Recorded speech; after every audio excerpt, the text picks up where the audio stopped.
Hi, everyone. Welcome to How to Make a Great Tasting Cup of Coffee. My name is Mark Peterson from Black Point Coffee, and you can find this and more material at blackpoint.coffee. And let's get started here. This course has got quite a bit of content at the beginning here, but really you need to try to explore through practice, and there's going to be some lab sessions that will be working through those areas. So we're going to talk about a little bit about Black Point Coffee first, and then get into bean origins and profiles, and then the fundamentals of roasting coffee and how that affects the flavor. And then we're going to talk about the impacts of freshness and the coffee tasting wheel and how to define the flavors that you're tasting. And then we'll go through the preparations of coffee and the importance of water ratio and the grind and how different brewing methods affect the outcome. So Black Point Coffee was started in the beginning of 2022. We are a small roasting house, and we are located in Scarborough Road on Black Point Road in Scarborough. And what makes our practice really unique is our relationship to the growers that we've identified in the industry through our relationships. And we're able to bring a particular growers beans to market. So we would call this a micro lot, if you will, and the relationship is really important. Many times these are female growers in an industry that's been dominated by males, and giving them a chance to be able to promote their products, I think, is really important. And also the amount of care that an individual farmer puts into their product is typically not well communicated if you're just buying a mass amount of product. So this is our mission. And hopefully this course will also help you to learn how to taste flavors and appreciate coffees from these amazing growers. One of the first things we want to talk about is the beans themselves and the different flavor profiles that go on with them. And you need to understand that we're talking about Arabica beans. And the reason why that's important is to differentiate between other coffee beans, like Robusta beans, which tend to be a stronger, bitter flavor versus the Arabica beans, which tend to have a more sweet flavor and just more pronounced flavors. And part of that reason is because they're grown at higher altitudes and cooler temperatures, and they're denser beans that tend to have a more intense flavor. And it's similar to wine, the way wine that's grown up on top of a volcanic soil will tend to have a more pronounced flavor.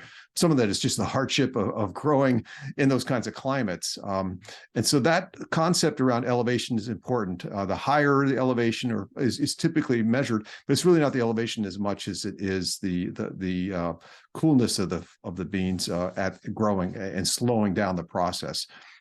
So let's continue on here and talk about that altitude. If you're looking at a bag, you'll probably see the altitude listed. If it's a small, a single origin, then they're going to be able to help you identify if this is a coffee that you'd like by showing the altitude. And if it is grown at very low levels, you're going to have a fairly bland coffee.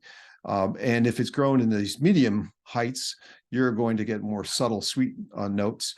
And as you move up in altitude, you'll get into more chocolatey notes and then more fruit and spice and floral. Not necessarily so much as altitude, as we said, but as temperature. And the key thing about this temperature is it's climate-based. So there's some areas that are cooler and hotter and different regions of a country. So if you said Brazil or you said Colombia, they're so huge. It could be cooler, it could be warmer, all depending upon where that actual farm is. And so these beans typically are collected from different areas, and they may have different flavor profiles as they are blended together. The bean itself is important to understand because by talking through the bean, we can understand the harvesting process and then the roasting that's going on in here. So as you can see, this bean has got a outer shell. It's really a berry, right? And we want to get to that little nugget inside of it. So we've got to figure out a way to kind of pull apart this outside skin and then get into that little small amount of bean. It's actually two little beans that are collected in each one of these berries. And sometimes these seasons will grow, these berries will grow in a mass amount, or there may be only one season, one harvest a year. It varies on the region and the different variety of Arabica bean. The processing is absolutely key to understand when you are looking for a coffee that you like. You want to understand whether this coffee was washed, how it was actually the husk was removed and these beans were extracted, because they affect the flavor. There's a washed process, and then there's a honey process and a natural process, and we're going to go through each one of those. They're very similar in overall process, but they're unique in each of the steps. The key to the natural process is keeping the berry on the bean as long as possible, and drying it is one way before actually removing it, to dry the bean, berry, and skin, everything like that first, and then they need it to ferment. Now, fermenting is important because regardless of the process, or most processes, there's some level of fermentation to depulp. In other words, to get the skin off and the mucilage off of that bean, there is some fermentation process, and that's really interesting because fermentation by nature means that there's going to be bacteria in this space. It's whether it's laid out in beds or however it's done, the bacteria is going to affect the flavor. So there's obviously risk involved if the bacteria that's eating away at that skin and parsing it out is a negative type of bacteria, or one that will actually give a positive flavor to the results. So natural process, the berry stays on. And the wash process, you're trying to get the berry off first, and then clean it off, and then dry it. And in this method of difference, the first one, natural, doesn't mean any more natural than washed in terms of it being like organic or anything like that. It tends to leave more flavor for sweetness and fruitiness, and the drier process tends to be more even flavored, more consistent, because of you're removing the variable of what the flavor pulpiness, that's residue that's on the bean would convey. So one of natural, you're trying to get those flavor profiles in. Washed, you're trying to kind of minimize that. Countries that have a lot of water are going to be more apt to be able to wash. Countries that don't have much water would be less likely to do that. So you can see that typically on a bag. It'll tell you whether it's washed or not. The other one's very popular, you may see, particularly for Costa Rica, is honey processed. And honey processed means that they're letting the mucilage, so not so much the outer part of the bean stick around, but the mucilage, which is sort of sticky stuff inside between the skin and the bean, to stay on there and clump up, and then ferment that. It's another way where coffee producers are looking for ways to provide a value proposition, something that's more interesting, something that you're going to look at and find attractive.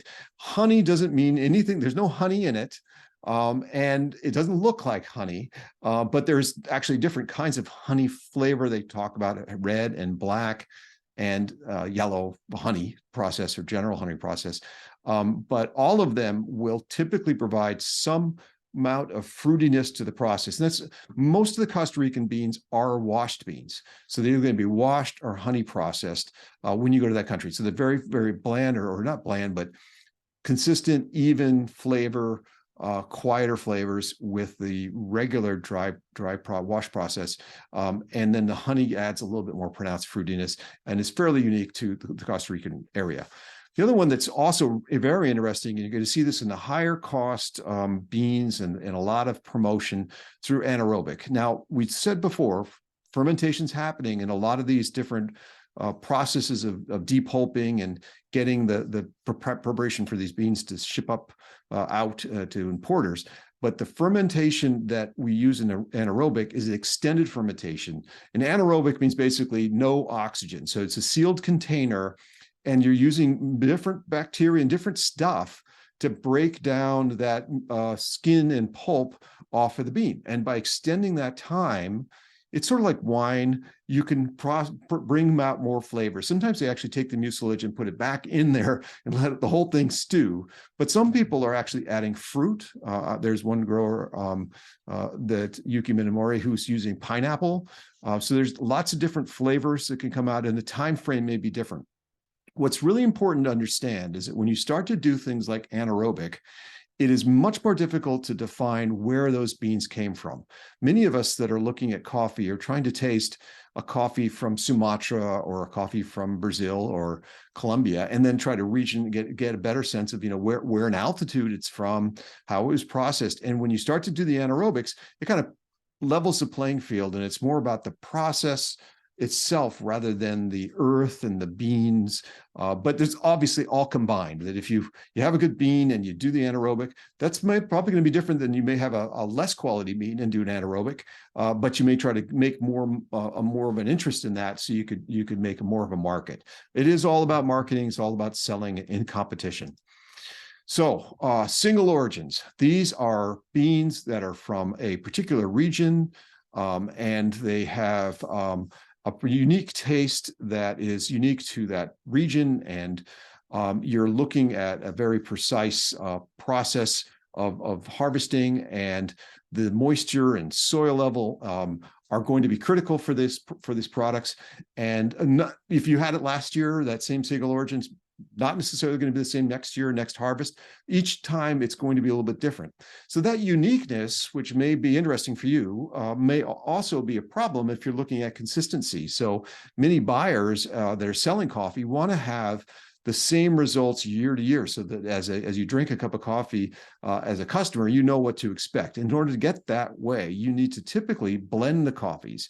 And that blending gives a chance to identify unique or very positive flavors of certain coffees with ones that may be tasting not so much like a blend between two really good flavors. Could be a sweet flavor and a chocolatey flavor. So the blending can be done in different ways, very similar to wine, where you're looking at a high-end process where you're really targeting super flavors, or you may be at a low, cheaper end where you're trying to just save some money by blending a good coffee with a less quality coffee bean. It varies from farmers and from regions, and you need to look at these blends as being an opportunity, if it's a good company, to really highlight and showcase their very best. Or you can be skeptical and look at this saying, this is how they get rid of their last bags of coffee. So look at it both ways, and you be the judge. So this is a very general slide, but it should give you an idea about when you're looking at, and you have very little information on a bag, and you're trying to find out, will I like this coffee? Or if you're looking for a certain kind of coffee flavor profile, you may look at these different countries and say, well, I never even know Nicaragua had coffee or grew coffee, and yes, they do. And they grow some very good coffees, and many of those actually go into specialty coffee shops directly, and they don't get into your local markets. And Ethiopia is a standout. The Ethiopian coffees are the kind of origin of the Arabica bean in across the world. So they have a very efficient and effective process for getting their coffee out and around the world. And they're typically harvesting in the fall. And so you're going to get those, well, actually earlier in the fall, but you're going to get them in the US in the fall and late fall. But those beans will last throughout the year. But they're probably the most recognized origin of beans that give you these varieties of sweet and blueberry flavors in there when you're tasting them. And they're typically washed, which we said before is going to give you that fairly consistent and even flavor. So anyways, that's a list here of coffees that you may come across by country. But again, there's a lot more than just the country that goes into these coffees. And of course, there's the roasting process itself. So this isn't a roasting class. This is a coffee tasting and making class. But it is important to understand what's going on. Whether it's a large production house or a small shop like mine, they all kind of start the same way in terms of being able to put the beans at the top of this machine And then there's some kind of either air or convection and heat that's going on to cook these beans. And it's actually not very hot. It's only around 400, actually slightly below 400 degrees, 400 and change degrees in these containers. So it's not like it's a super hot process, but there's a real art to, obviously, roasting these beans. It's a lot like the popcorn process. When you pop popcorn, the coffee is going to heat up and get to a point where the air and the gases inside the bean are warmer and hotter than the outside, and they expand and they crack, and it's called a first crack. And after first crack, the beans really in a very, very short period of time, less than 2 minutes, 2 minutes and change, getting fully developed as it's roasting out. And the process is to dump these beans into a big container and immediately chill them, similar to the way that you'd blanch vegetables and then throw them right into cold water to freeze the process. So you don't extend the roasting anymore. And so it's really within seconds that the variations of flavors that you're tasting in that cup are being determined. So even a massive roaster, this hundreds of pounds of coffee that's being produced, is still an extremely tight time within seconds on when to drop that roast and finish it. And most of the time, the roasters are tasting these in advance and on smaller batches, and then saying, yes, for this coffee bean, if I roast it to this amount, to this temperature, or this time, and I drop it, it's going to give me these results, and I can repeat this again and again. So consistency is really key here to making sure that the beans and the roasting process line up to give you the best possible flavor. Lots of times when we talk about coffee, we remember one thing is, do you like a light roast or a dark roast? So let's define that. First of all, when we're talking about lightness and darkness, it's not the thinness of, or how the ratio of water to coffee, and it's obviously not the amount of milk you have in there either. This is how long the coffee is roasted in the roaster, and whether it's a very short period of time or whether it's an extended period of time.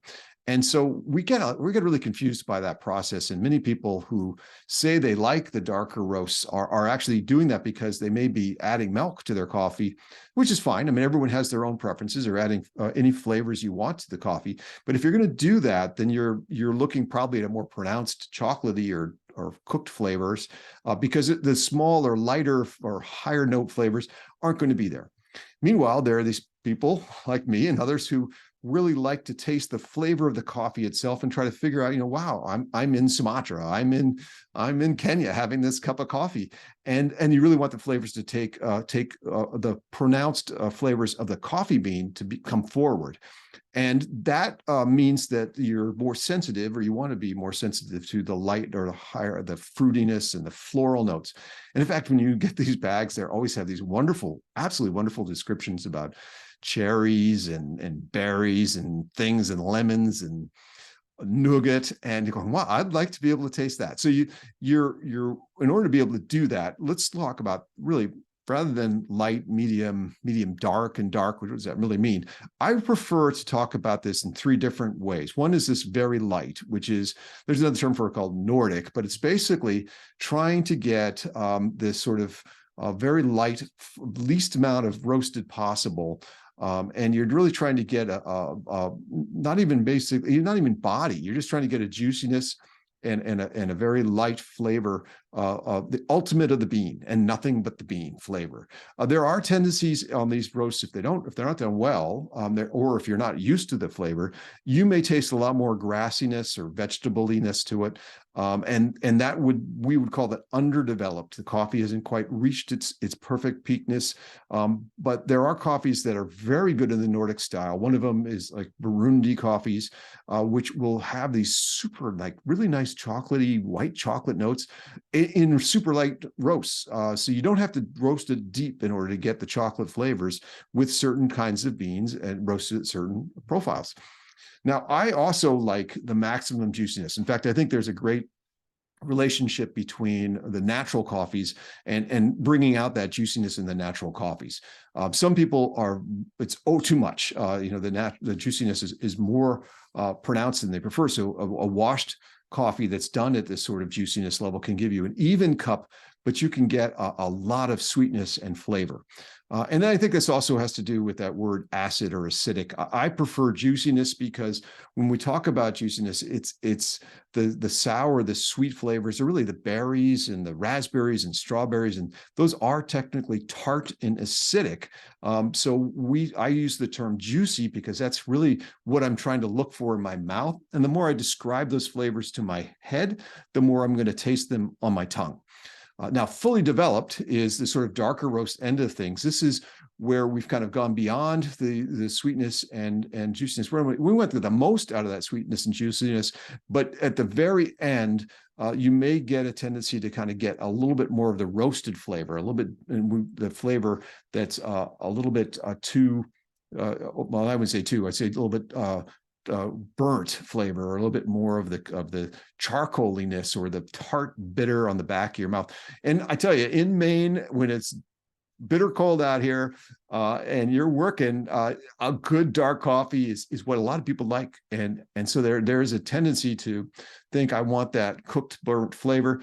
But if you do that, you may find that cup of coffee, it could be anywhere. So you're not really getting no reason for you to buy a super expensive coffee or try to find the flavors of a unique region or origin or country. Even your process would be different on how you make your cup of coffee, because you're sacrificing a lot just to make that flavor that's fully developed. Now, the other thing is fully developed is you tend to get more consistency from cup to cup because there's less variables that are going to influence the final taste of that coffee. You can buy from many companies. That's Starbucks as an example, or all kinds of Dunkin' Donuts and other places that are making a coffee that's darker. They can grab beans from all kinds of different countries and different regions and put that in there, and you won't be able to tell the difference. Okay, so let's take a look now that we understand a little bit about what's making that coffee unique in the bag. Let's take a look at that on the bag itself. We're going to see, this is an example where we're going to see the region of where that coffee is done, what country, what region, what altitude that coffee's made, and the roast date. Roast date is key because now you think about freshness and the freshness of coffee. And you think, well, maybe like donuts or bagels. I want the same day flavor. That's not the case. The time that you make that coffee and the time it's ready is typically a week. The reason why that's the case, and it's actually a little bit longer for the darker roast than the lighter roast, is that there's gases coming out, and those roasting flavors are going to settle down or scale down as that coffee sits there in the bag. You typically have a one-way valve, so the gases are going out, no air is coming in, because air is really a problem here. You don't want to expose it to air, but you want these gases to go out. And as it gasses out, some of that charcoal or roasted flavors or the processing flavors are going to kind of diminish, and you're going to taste more of the coffee itself. So if you tasted a dark roast right after roast, you're going to not really be able to tell the flavors of that actual coffee. So we want you to have that coffee about a week after it's been roasted. And typically it's like 21 days or so before it's going to start to diminish in flavor. But there are some that extended periods of time. 100% Arabica is what we're going to want to get. There should be some note on your bag about the processing, whether it's a washed processing or a natural process. And there should also be of the bean varietal. Now, in this case, Bourbon is one of these, like bourbon. Bourbon is an example of a really good varietal that brings a lot of flavor out, very good fruity, juicy flavors. The other ones, like Katui, are there, red Katui and other different ones are there. Varietals most of these farms in South America and other places have multiple types of Arabica beans growing right on the same farm. And sometimes when they have small regional growers, they're going to throw all their beans from all their different farms into one harvesting process plant so that they can not have to pay for those services, obviously. And when they do that, that's going to combine these varietals. And sometimes they're going to want to try to pick a relationship. It's almost like, again, like wine, where you're going to choose some Bourbon, which may be more expensive, and grab a little of the Katui and mix it together. And hopefully you get a nice balance of varietals going into the coffee. The flavor profile is typically established at the time that these coffees are tested for and ready for shipment. They have test roasters at the farms themselves, and they're going to look for these certain flavor profiles. Sometimes when roasters like me in the U.S. get the beans, we may make our own of what we're expecting for flavors. And I would just be a little cautious when you see these flavors. There is very much a marketing effort here. There is trying to bring out flavors that you're going to be attracted to when you buy that coffee, that you're going to want to have on a bag. I remember tasting some coffee where some wine where the description pencil shavings was on there, which is really kind of odd. So you may have some people that are describing things using different words, but most of the time those flavors are probably not going to be available for you to taste unless the roasting process was a lighter process, and your method for brewing is also a way of bringing out and extracting those lighter flavors. Otherwise, it's probably just going to be on the darker chocolatey side. Roast level then is key, and you should see that on the bag. And the weight should also be on there. And of course, you want to know whether you've got whole beans in that bag or grind, and how it's ground. And if you're going to buy ground coffee, you want to make sure you look for whether that coffee, which way it was ground, intended to be ground. In fact, we'll talk about that a little bit in terms of freshness. So 7 to 21 days after the roast date is your freshness window when you buy roasted beans, whole beans. And once you grind those beans, you want to use them within an hour. Oxygen is the diminishing factor here. So when I describe these flavors of these beans and the diminishing of flavors, I like to use the analogy of music in a high fidelity system versus your car stereo. When you have coffee that's really fresh and you've made it really fresh, you get this full scale spectrum of taste from low notes to high notes, and you're surround sound immersed flavors. As the coffee ages, it'll still taste coffee, but you're going to get your highs and lows are going to flatten out. It's going to be sort of a flat line of coffee and much less differentiation. So is it going to be bad? No, it's probably going to last you quite a while, unless it's really dark coffee. If you're having super like French roast coffees, there is definitely a chance of that coffee getting rancid. And when you see the oil coming out on those beans, that oil, and if it's exposed, and it's very likely to get rancid over a fairly short period of time. And that's why that 21-day window is there. If it's not a French roast, it's likely to last longer. So I recommend, if you're having darker coffees, stay shorter in time. Allow first for the first 7 days to come through, so you're tasting more of the flavor, and then have that coffee, consume it as quicker as you can. The other problem with those darker coffees is when you grind them, there's residue. There's residue everywhere with the darker coffees, and you got to wash everything, keep everything really clean. The key also here is the grind size relative to the way you're making your coffee. So if you're grinding appropriately, they'll taste all of the freshness. But if you don't grind appropriately for your method of extraction, then you're going to not taste the full freshness of coffee. Water quality is absolutely key.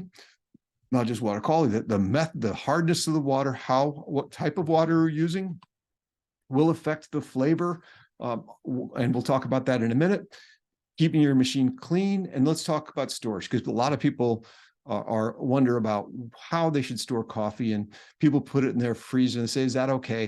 And the answer is no, it's not good. Now, there's a couple things. First of all, one of the things that people say about the coffee in your freezer is that it's going to attract, or in the refrigerator, it's going to get the flavors of your refrigerator into the beans. Well, first of all, if you've got a one-way valve and the bag is completely sealed, I'm not exactly sure how the flavors of your refrigerator or your freezer are actually going to get in the bag. Okay. Now, maybe they do some magic way. I don't see that actually happening. But we know that the oils, the flavor that's coming out of that coffee, a lot of that is this oils and the rinsing of the bean.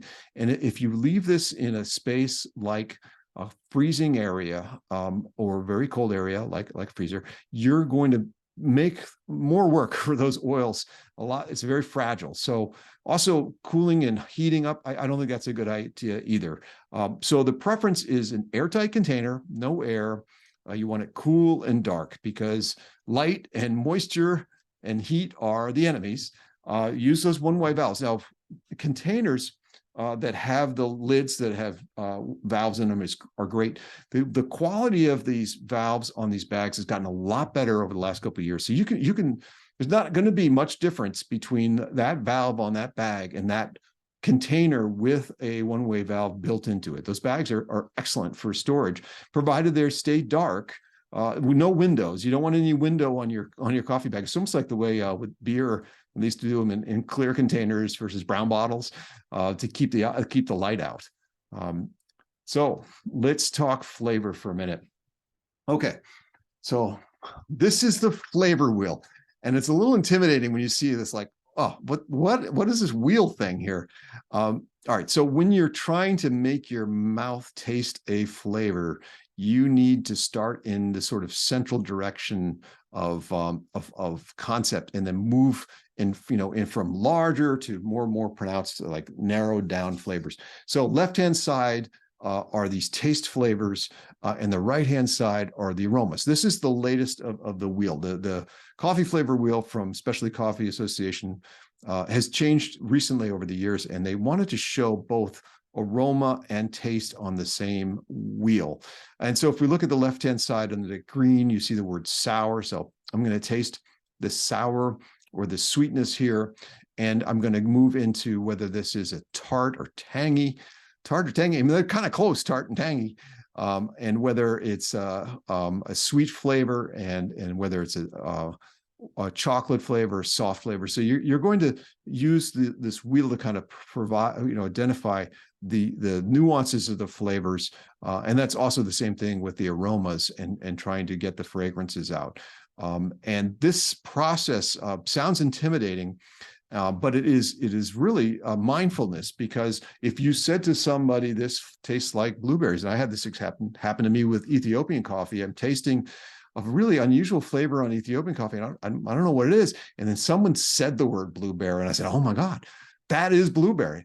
So there is definitely a relationship in your head to what's going on in your mouth. So when you say flavors like cinnamon or nutmeg or blueberry, you're going to be more likely to go, what does blueberry taste like?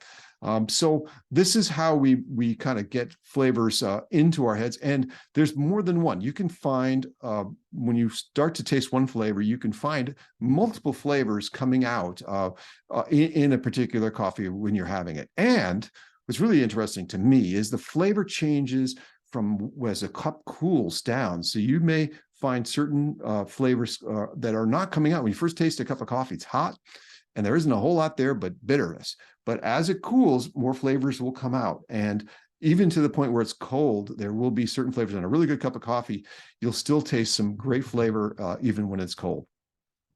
So let's take a little quiz here and talk about this concept around tasting. You can see the tongue. Yeah, I've seen this tongue thing, and you probably understand that umami, which is sort of this last generation of flavor, which is this sort of body of flavor that's kind of filling your mouth versus thin. And umami is really an interesting unflavor flavor. So let's ask the question: what typically dominates an underdeveloped flavor? And in this case, it's not bitterness, and it's not sweet. And it's not umami. It's going to be sour. So underdeveloped coffees tend to be a little bit more sour. We said before, the lawsuits can be a little bit more grassy and grain-like too. And what taste do we expect on overdeveloped coffee? Well, is it sour? No. In fact, it's probably going to be a bitterness. The bitterness is going to be more pronounced as we develop more coffee roasted longer period of time. Which of the following could be described as aroma? Well, heavy is not aroma, neither is rich or washed. So chocolate is an example of an aroma that we can smell. And which of the following could be used as a description on the flavor wheel? Well, washed and thick and thin are not flavors, but citrus and fruity are flavors that we should be seeing when we're describing the coffee. And which is not a description of body? Well, thick and heavy and creamy are all descriptions of the body of the coffee, and floral is not. Okay, hopefully that's given you a sense of how to taste the coffee. So let's talk a little bit about coffee preparation before we get into the labs. Channeling. This is kind of the latest, at least in my knowledge of coffee preparation. This is kind of where we've gotten to the sense of the importance of the physical process of making the coffee. And channeling is where the water comes through the coffee. So this is more likely to happen when you're percolating the coffee as opposed to immersion the coffee in a French pot or a mocha pot, or if you're going to do an AeroPress or something like that, that's more immersion. So when you're percolator, automatic, or pour over, the beans or grinds are sitting there with water coming through, and the water is going to find the least channel of resistance. So if you don't have an even flat bed, and if there's some of the coffee's dry or wet, or if it's clumped up, the water is going to find its least path of resistance and follow that path.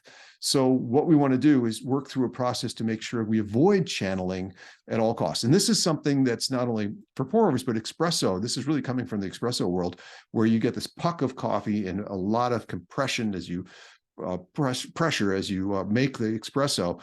And if you have any method for clumping, or where it has to be evenly distributed and tamped down, so you can avoid this issue of channeling.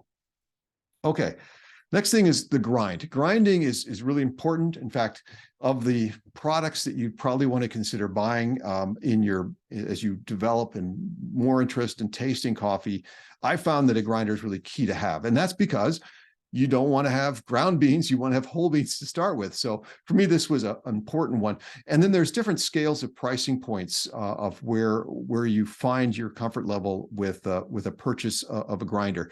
I started with a hand grinder because I had a really good conical burr in there. It was a ceramic Japanese conical. So I was getting a very good burr. So I was willing to pay the price of the manual to get the quality results. And I was only doing, 1 cup of coffee at a time. If you're going to do larger cups of coffee, then you need a little bit bigger grinder.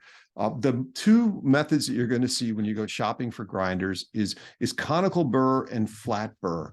And most of the time, you're going to see the conical burrs in your consumer grinders. Now, don't get one of these blade grinders. I had a blade grinder and I thought, oh yeah, I'm just going to grind something blade. It doesn't do an even grinding. You want a very even, as we talked about before. The channeling is going to happen when there's a least path of resistance. So this chopping of the bean is not a good idea. You want a bed of evenness. Evenness is going to be really critical for rinsing through. Now, if you do French pour overs or something like French presses, you're not so bad having this the chopped grinder, because you're using a bigger chunk anyways.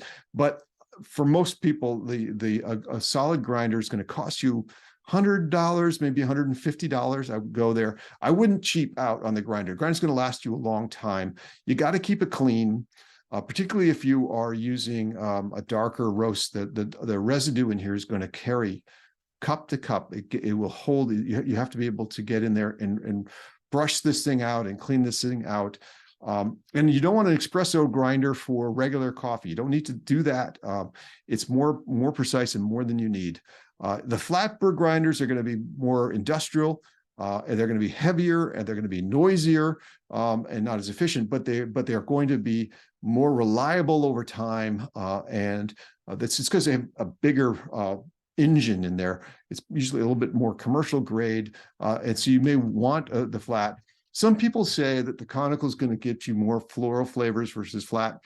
I think all things even, maybe, but there's so much else involved in the process of flavor that's coming out, that the burr being flat or conical is probably the last thing you've got to be concerned about there. But get a grinder. If you don't have one, it's a great investment. It's going to last you a long time. Okay, the other thing we got to talk about is this coffee to water ratio. This is the math portion of the class, and it is absolutely important, and it's not as intimidating as it seems. When you look at that first ratio of 55 gallons per liters, plus or minus 10%, that, let's say, well, let's go 1 to 18. So for every gram of coffee, I'm going to have 18 grams of water. Okay, now that is that's a little easier to hang on to. Now you can go, and I typically some people go 17, 15, 15 ratio 1 to 15 instead, which is going to give you a little bit stronger coffee. And that for me, you may want to choose, particularly if you're using a lighter roast, a super light roast, you're going to tend to try to get a little bit more of a more bean versus water. Now, so you're going to take that 18 and the one, you got to apply that to the actual cup. So typically you're going to take a cup of water or a cup, zero it out on your scale, fill it with water, any vessel, right? It could be larger, 8 cups of water. You want grams here. We're trying to get grams to grams versus ounces to, you could do ounces to ounces, if you, the same thing, but I like the grams to grams because I'm using a gram scale for my coffee beans. So another great investment is a gram scale, because you have a very close relationship, something that you can't just arbitrarily measure. Now, why not use a scoop, right? Okay, many people, you see on the side of the back, use a tablespoon. Okay, so there's a significant difference between the weighing of coffee in your size of portioning versus using a cup or tablespoon measurer. And that's because the coffee, as it roasts from lighter roast to darker roast, is going to weigh less. There's less water because it's cooked the water out. So if I'm using the same tablespoon for a tablespoon of light roast versus a tablespoon of dark roast, I'm actually going to have less coffee in there, total coffee grams at the darker roast than I do for the lighter roast. It's just a weight factor. So grams are really critical. In fact, people ask, like, which has more caffeine, light roast or dark roast? And the reality is, the coffee, when you roast it out, does not roast out that caffeine. It's technically still there in the bean. Most of it is. Enough of it that you can't really differentiate. Your head won't differentiate the amount of caffeine difference in there from a measurable point of view. But it's a big difference in terms of the weight. So if I had a light roast and I did a tablespoon of light roast and I made a cup of coffee and I did a tablespoon of dark roast and made a cup of coffee, that dark roast is not going to have as much caffeine because it just doesn't have much coffee in it. So always use a gram scale to weigh out your beans and use a grinder. Gram scales are only like 15, 20, 30 bucks at the most. It'll last you forever and you can use it around the kitchen for everything. I do all the time. So I would recommend using that. So back to the scale here and the ratio. What I typically do is I'll take my vessel, I'll fill it with water. Let's say it's got 330 grams of water. I'm going to divide that by 18. And that's going to tell me how much grams of coffee I want to weigh out and grind for that size vessel. Okay. The other thing we want to do is make sure our water temperature is between 195 to 205 degrees. Now, that is off boiling, and a lot of people will arbitrarily choose the temperature. The reason why we want to measure and use temperature is we want to establish consistency. And so if we make a change, like say, well, I like a ratio of 1 to 15 instead of 1 to 18, but I also changed my water temperature. Maybe it wasn't the water temperature that made me think, the ratio of water that made me want to change, but maybe it was the amount of the temperature of the water that was affecting what I was tasting. So it's important to keep everything consistent and change one variable. In fact, throughout this coffee process, I think you understand there's a ton of variables, from the processing that's growing to the roasting to you're making that cup. So the more you can establish a consistency, the more you can change a certain dynamic, certain element, and make an effective change so you're making your investment worthwhile and your time. Okay, this slide is for your reference. You can look at it later on. This is about immersion versus percolation.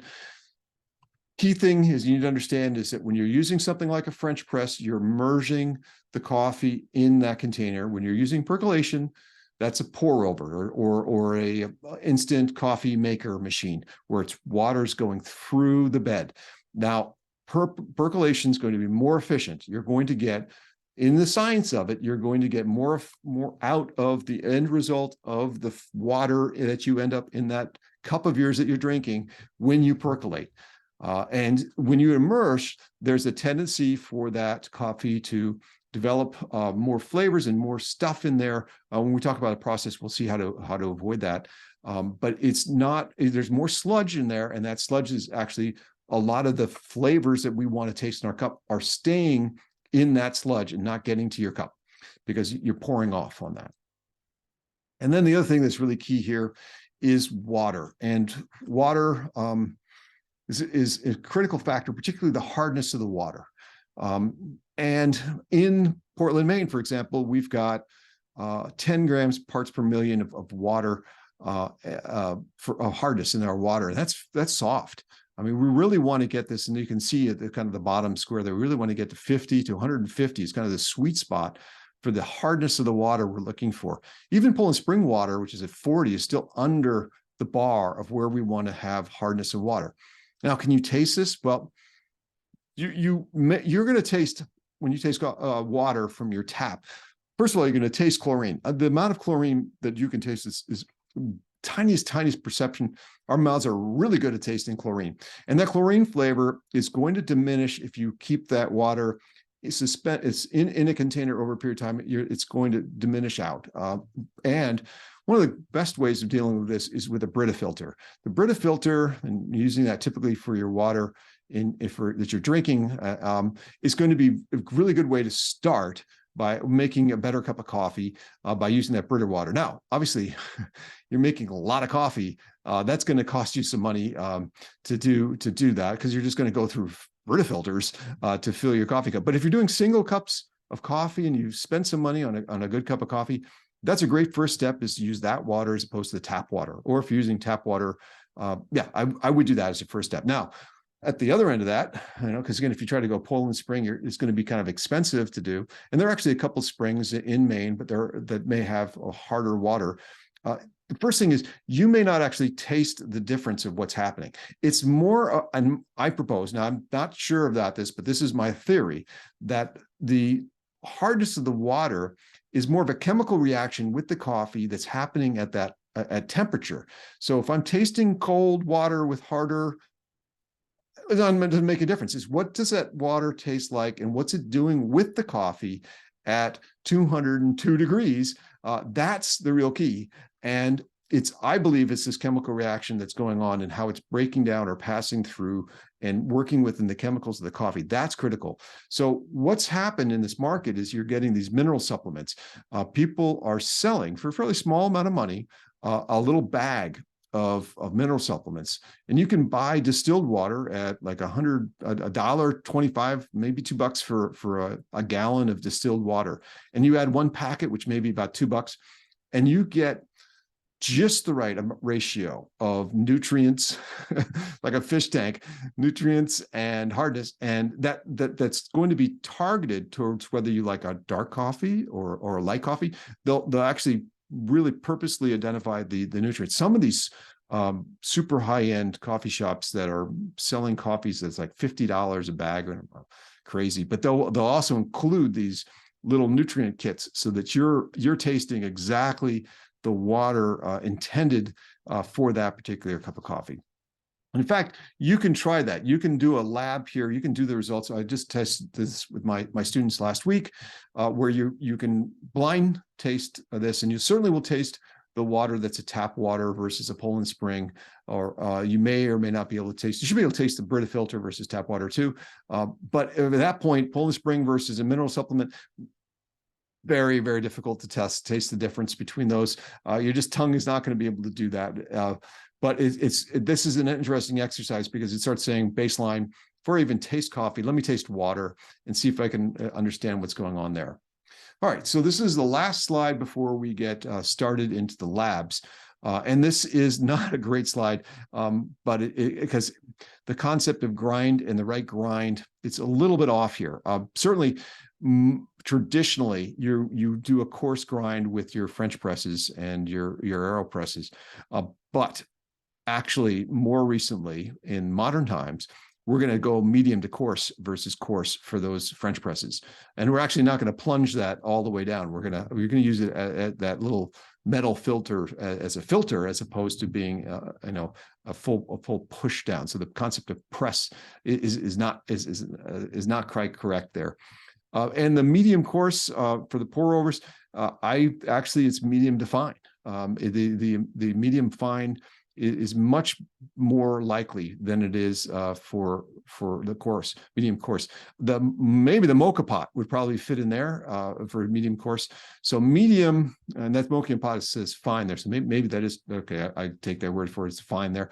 I would go medium to medium fine for the pour over, and it's really a matter of time. It's how long it takes for that water to filter through that conical pour over. And it should be 3 to 4 minutes for that to happen. Time is less important actually than the process of methodology for extraction when you're doing those pour overs, and people think. You certainly want to take it so long that it's cold by the time you drink it. So you want some efficiency there, but the medium coarse, I think, is going to pass it through too quickly, and you're not going to get the nice floral high notes that you wanted to get by using that process. Okay. So that ends our slide deck, and I want to thank you for joining this video call. Hopefully you've gotten some out of it and you're ready to take part in the labs, and see you soon. Thank you.